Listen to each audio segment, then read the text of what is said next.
میرے اہل سنت بھائیوں کے ہاں یہ واقعہ کثرت کے ساتھ درج ہے، شیعوں نے بھی لکھا ہے. ایک صحابی رسول ہے، نام ان کا خزیمہ بن ثابت. انہیں لقب ملا تو ذو شہادتین، 2 گواہیوں والا. صحابی ہے نبی کے، جتنی دیر زندہ رہے ان کی گواہی 2 مردوں کے برابر مانی جاتی.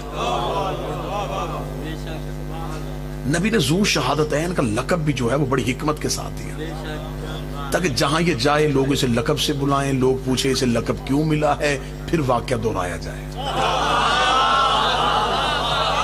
اس واقعے میں 2 راز تھے جن کی وجہ سے نبی نے لقب ہی دے دیا. نبی نے کہا اسے لقب دے دو تاکہ یہ جہاں جائے، جہاں تاریخ میں اس کا نام لکھا جائے آگے ذو شہادتین.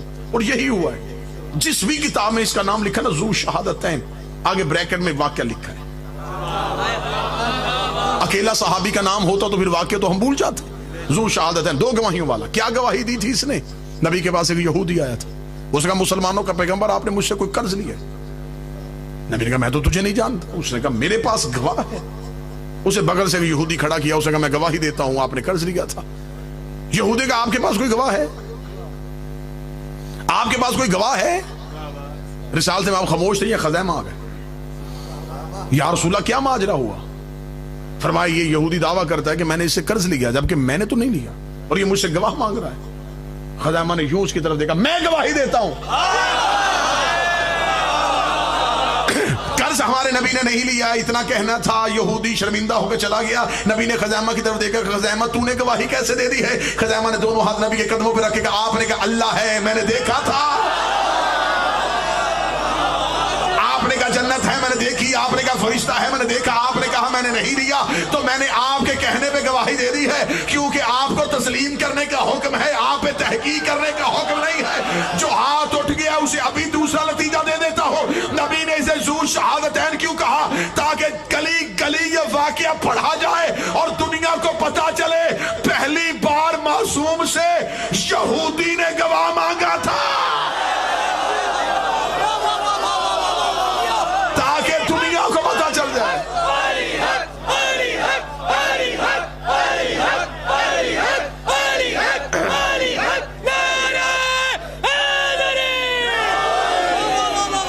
جو معصوم سے گواہ مانگے وہ یہودی ہوتا ہے. جو تسلیم والوں سے گواہ مانگے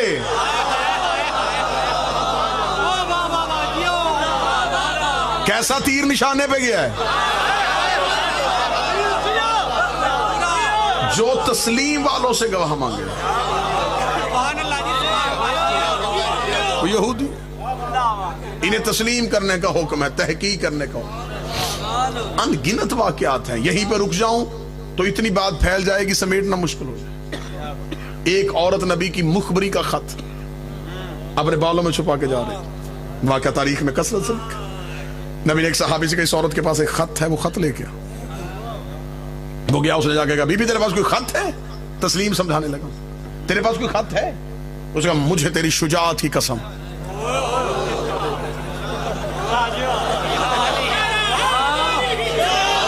میرے پاس خط نہیں. اب آپ چپ بیٹھے ہیں. عورت قسم کھائے، کھائے بھی ایسے بندے کی اور کھائے بھی اس چیز کی جو اس میں ہو ہی نہ. تو میرا خیال ہے اسے مان لینا چاہیے تھا. مولا حسین عزت، اسے مان لینا چاہیے.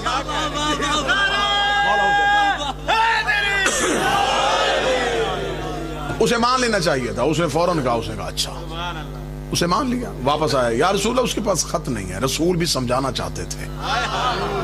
رسول نے دوسرے کو اٹھایا، اس عورت کے پاس خط ہے، خط لے کے آ. بالکل عین تاریخ پڑھ رہا ہوں، عین تاریخ. دوسرا کو اس نے کہا بی بی تیرے پاس کوئی خط ہے؟ اس نے کہا مجھے تیری جوانی کی قسم.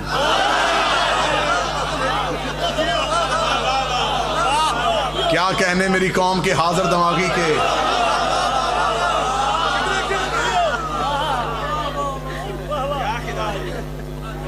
مجھے تیری جوانی کی قسم، میرے پاس تو کوئی. واپس اس نے کہا نہیں نہیں نہیں یا رسول اللہ اس کے پاس کوئی خط نہیں ہے. مثال دیوان سے کہا تو جاؤ. اس نے کہا مجھے تیری دیدہ دلیری کی قسم. کتنی شاطر عورت تھی، بندے دیکھ کے قسمیں کھا رہی. اس کے پاس کوئی نہیں ہے. جب واپس آ گئے رسول نے کہا آئین علی ابن ابی طالب, کہاں ہے اللہ کا نفس؟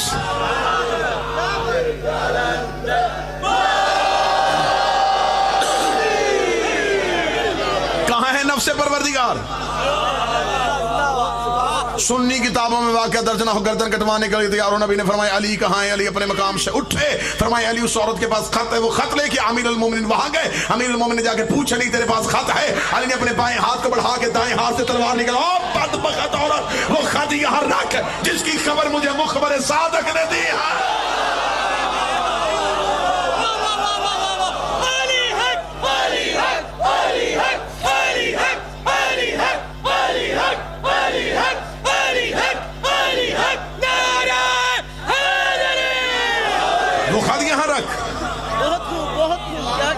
جس کی خبر مجھے مخبر صادق نے دی.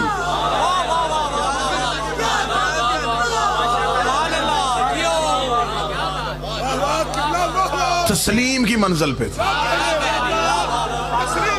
اسے کہتے ہیں منزل تسلیم. ان گنت واقعات ایسے ہیں. معصوم پہ تحقیق نہیں, تسلیم ہے. قرآن پہ تحقیق نہیں, تسلیم. نبی پہ تحقیق نہیں, تسلیم. علی پہ تحقیق نہیں, تسلیم. حسن پہ تحقیق نہیں, تسلیم. حسین پہ تحقیق نہیں, تسلیم. زہرا پہ تحقیق نہیں, تسلیم. موضوع کھلنے لگا ہے. زہرا پہ تحقیق نہیں, تسلیم. تو پھر جس کو تسلیم کرو پھر اسے تسلیم نہیں کرتے جو اسے تسلیم نہیں کر رہا. موضوع میرا خیال اب کھل جانا چاہیے.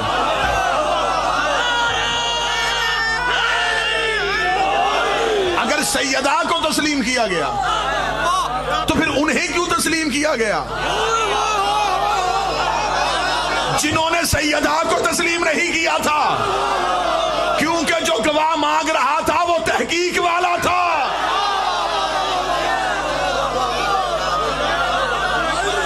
جس سے مانگ رہا تھا وہ تسلیم کی منزل پہ تھی. آج عدالتوں میں شور ہو رہا ہے کہ واقعے کو سچا ثابت کرو. پہلے تم بتاؤ, تم تحقیق والوں کی طرف ہو یا تسلیم والوں کی طرف؟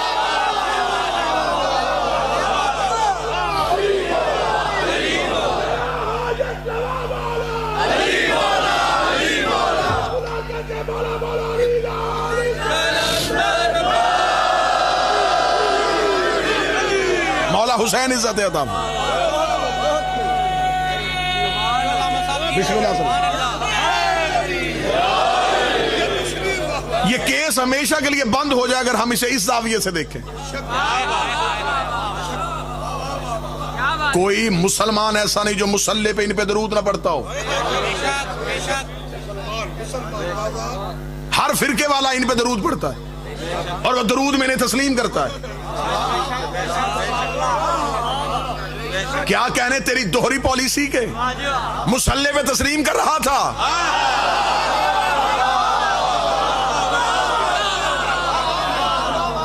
مصلی سے ادھر کے تحقیق کر رہا ہے. اچھا دوسری بات یہ ہے کہ درود میں کتنا بڑا موجہ ہے. مسلمان نے درود جب اذان سے پہلے پڑھا تو اپنی مرضی کے گھروں میں بھیج دیا. اشارہ سمجھنا شروع کرو آپ لوگ, دور بڑا مشکل آ گیا ہے. اشارہ میری قوم اب سمجھنا شروع کرے. درود کبھی ادھر بھیج دیا, کبھی ادھر بھیج دیا, کبھی ادھر بھیج دیا. ان پہ بھی جس نے مائی پہ کھڑے ہو کے درود کا ادھر ادھر بھیجا تھا, جب وضو کر کے مصلی پہ آیا درود خود ہی سمٹ کے زہرا کے گھر پہ آ گیا. پھر درود اکیلا دہلیز سیدہ پہ آ گیا. جہاں ادھر ادھر بھیجا تھا مصلی پہ تجھ میں جرت ہے, تو جہاں اذان سے پہلے بھیجا تھا مصلی پہ بھی وہاں بھیج کے دکھا. کہتا مصلی پہ بھیجوں گا تو عبادت حرام ہو جائے.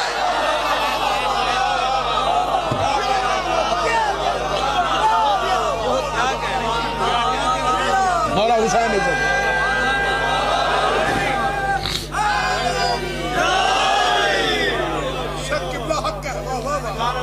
سیدہ منزل تسلیم پہ تھی.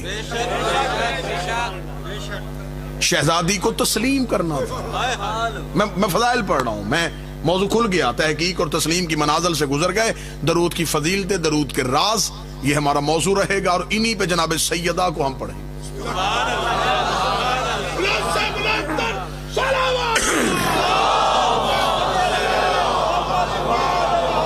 اور ثابت کریں گے مسلمان ہے نماز کی وجہ سے, نماز ہے درود کی وجہ سے, درود ہے زہرا کی وجہ سے.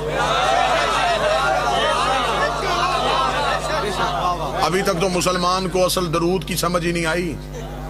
خدا ہمیں کہہ رہا تم پڑھو صلو علیہ وسلم, تم پڑھو, اور ہم نے آگے سے کہا اللہم صلی علی, تو پڑھ.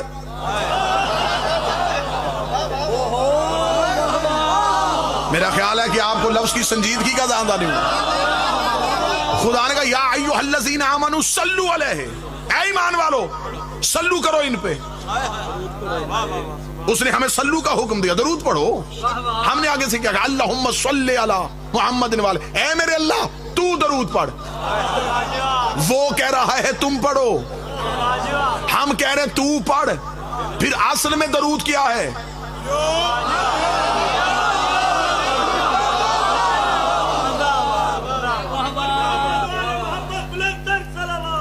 اللہم صلی علی محمد. پھر حقیقت درود کیا ہے, پھر فضیلت درود کیا ہے. جو بھی کتاب اٹھاؤ اس میں یہ لکھا اتنی دفعہ درود پڑھو تو یہ ہوگا, اتنی دفعہ درود پڑھو تو یہ ہوگا. درود پڑھنے سے کیا ہوتا ہے یہ بتا دیا, درود میں کیا ہوتا ہے یہ کیوں نہیں بتا.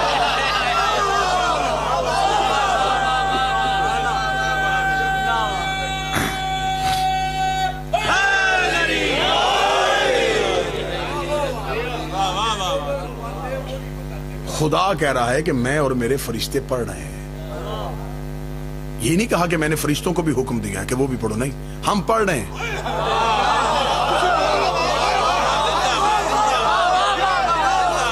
حکم ہمیں دیا ہے تم پڑھو, ہم پڑھ رہے ہیں.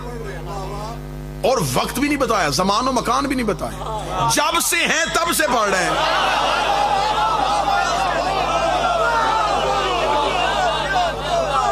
یا تو خدا یہ کہہ دیتا نا کہ میں پڑھتا ہوں اور میں فرشتوں کو اور تمہیں کہتا ہوں کہ پڑھو. خدا نے کہا میں بھی پڑھ رہا ہوں, فرشتے بھی پڑھ رہے ہیں. کوئی خدا نے یہاں پہ کوئی کنڈیشن استعمال نہیں کی کہ ہم تب سے پڑھ رہے ہیں, پڑھ رہے ہیں. اب یہ کون بتائے گا کب سے پڑھ رہے ہیں؟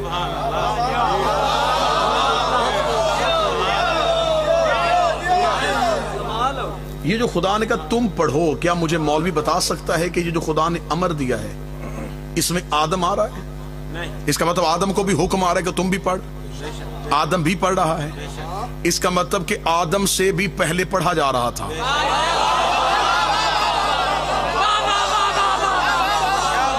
آدم سے پہلے تو پڑھا گیا. یہ تو آپ اہل سنت کتابیں چاہیں گے تو میں یہاں ممبر پہ لے کے آگے رکھ دوں گا کہ خدا نے جب حضرت آدم اور حوا کا نکاح پڑھا تو فرمایا آدم حق مہر دے تاکہ حوا تجھ پہ حلال ہو. فرمایا میرے مالک ابھی تو نے حکم دیا ہے, ابھی تو نے خلق کیا ہے, زمین پہ بھیجے گا, کچھ کماؤں گا پھر دوں گا, اب حق مہر کہاں سے دوں؟ فرمایا 5 دفعہ آل محمد پہ درود پڑھ.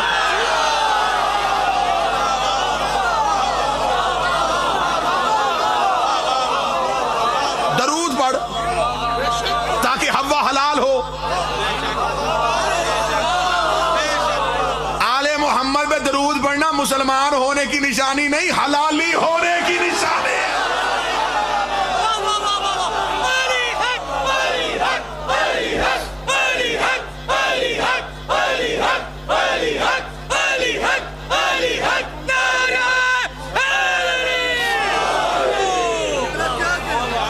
تو پڑھ ان پہ درود. اب جو آدم نے درود پڑھا وہ درود کیا تھا؟ وہ بھی یہی تھا, تو پڑھ. جب آدم میں بھی یہ طاقت نہیں کہ وہ بھی پڑھ سکے ان پہ, یا تو آدم پڑھ دیتا, خدا کہتا ہے یہ میرا پہلی حجت ہے, یہ پہلا خلیفہ ہے, اسے میں نے اذن دے دیا تھا, اس نے پڑھ لیا. نبیوں نے بھی اسے کہا تو پڑھ.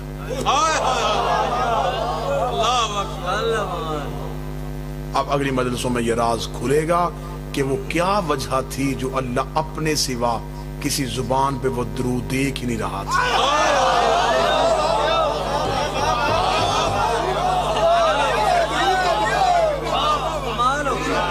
تمہیں حکم ہے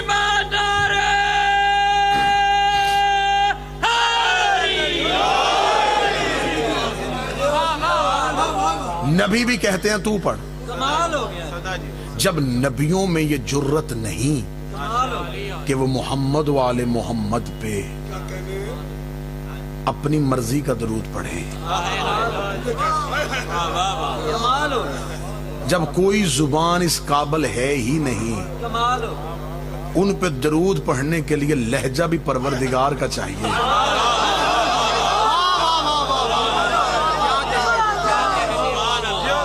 اور اگلی مجلسوں پہ یہ بھی راز کھلے گا کہ فرشتے کیوں پڑھتے تھے. جو کام اللہ نے نبیوں سے نہیں لیا وہ فرشتوں سے کیوں لینا. یہ ہے فلسفہ درود. اور جب اس فلسفے کو پورا کھولیں گے تو اندر سے سیدہ کا ایک راز نکلے گا.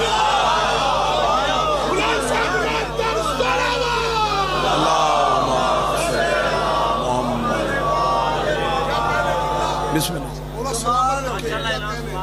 انہیں تسلیم کرنے کا حکم ہے. آج کی حد تک گفتگو اس نتیجے پہ رک گئی. درود کی حد تک آگے بڑھیں گے. سیدہ کو تسلیم کرنے کا حکم تھا، اسے تسلیم کرو. شہزادی نے جب مقدمہ کیا تھا، میں فضائل پڑھ رہا ہوں کیونکہ یہ عصر حاضر کا اہم ترین موضوع. اب اس پہ بحث نہیں ہونی چاہیے، اب اس پہ نتیجہ نکلنا چاہیے.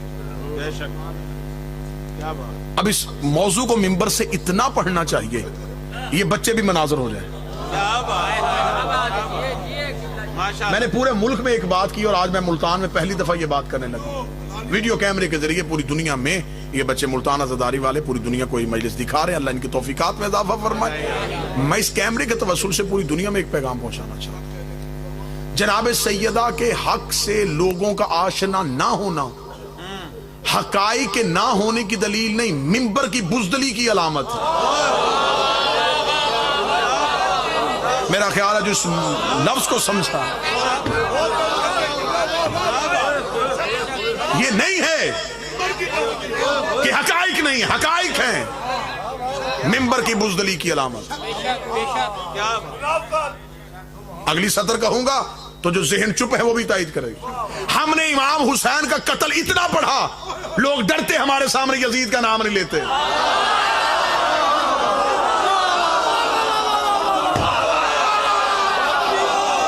اتنا پڑھا ہم نے حسین کا. بالکل جیسے حسین کا قاتل بتایا تھا ویسے ہی بطول کا قاتل بتانا چاہیے.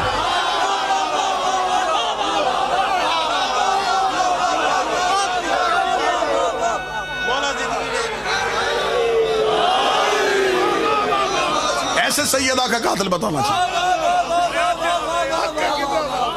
لوگوں کو یزید سے نفرت ہوئی ہے ہمارے پڑھنے کی وجہ سے.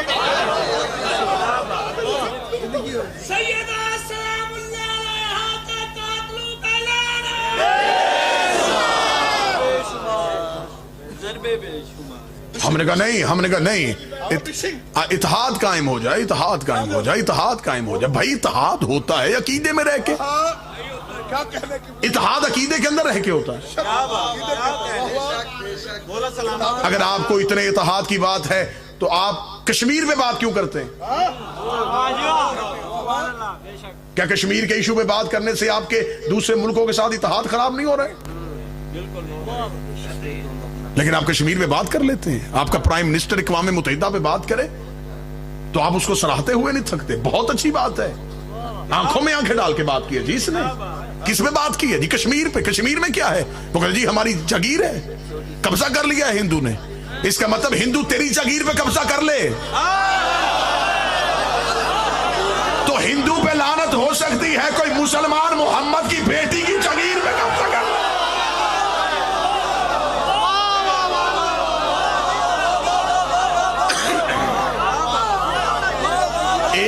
ایک دن یوم یکجہتی زہرا بھی منا لیتے.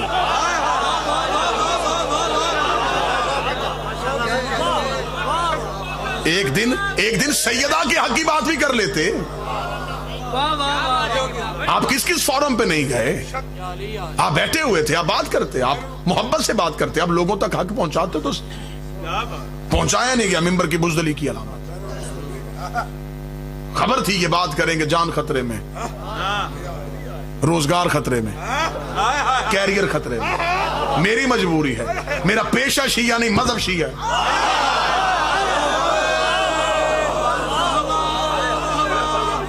میں ممبر پہ باوضو بیٹھ کے کہہ رہا ہوں, اتنے سادات و غیر سادات کی موجودگی میں اس سانس پہ لعنت کرتا ہوں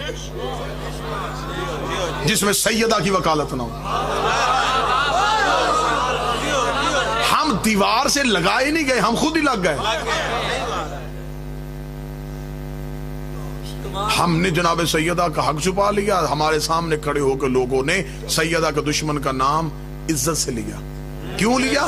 ہم نے لینا شروع کر دیا تھا.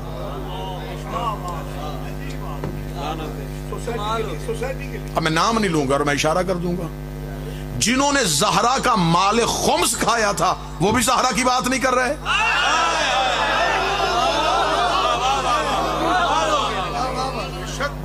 وہ بھی کہہ رہے ہیں صاحب اتحاد کی بات ہونی چاہیے, فتنہ گری نہ ہو جائے, ملک میں اتحاد خراب نہ ہو جائے. تو آپ اذانوں میں علی ولی اللہ چھوڑ دیں. آپ اذان میں خلیفہ تو بلا فصل کیوں کہتے ہیں؟ آپ ایک دن ہماری مجلسیں بند کروائیں گے, آپ پھر اذانیں بند کروائیں گے. آپ اس اتحاد کو کہاں لے کے جانا چاہتے ہیں؟ کہیں اس اتحاد کی آڑ میں آپ ہمارے مذہب کی چھت تو نہیں گرانے لگے؟ سیدہ پہ بات کرو. اسکول جاتے ہو, کالج جاتے ہو, یہ ساری ذمہ داری ممبر کی نہ دو. آپ معاشرے میں رہتے ہیں. یہ میرے نوجوان بچے جو ہیں, جو سوشل میڈیا پہ بیٹھتے ہیں, جو لوگوں کے ساتھ, دوستوں کے ساتھ خوش گپیوں میں وقت گزارتے ہیں, ایک دن ایسا رکھو, اپنے دوستوں کو کسی چائے کی پارٹی میں بلاؤ, کسی کھانے پہ بلاؤ, اسے کو ایک اہم ایشو پہ بات کرنی. ان کو بٹھاؤ, ان کو بٹھا کے بڑی محبت سے کہو کہ ہم بات کرنا چاہتے ہیں نبی کی بیٹی کے حق پہ. ہم نبی کی بیٹی کے حق پہ بات کرنا چاہتے ہیں. ان 10 میں سے ایک بچہ ضرور رات کے وقت تمہارے گھر کے دروازے کی دستک دے گا اور دے کے کہے گا میں دوستوں میں نہیں بول رہا تھا, میں چپ رہا تھا, رات مجھے نیند نہیں آئی, اب مجھے بتا حق کیا ہے. اس ایک کے لیے آؤ. سیدہ کی طرفداری کیسے ہوگی؟ کیسے ہم مظلومہ کا حق دنیا کو بتائیں گے؟ ریسرچ کر لو, تحقیق کر لو. آج کے بعد تحقیق کرنی شروع کر دو, جاؤ سرچ کرو. دنیا میں جتنے لوگ نئے شیعہ ہوئے ہیں وہ سیدہ کے حق میں ہوئے.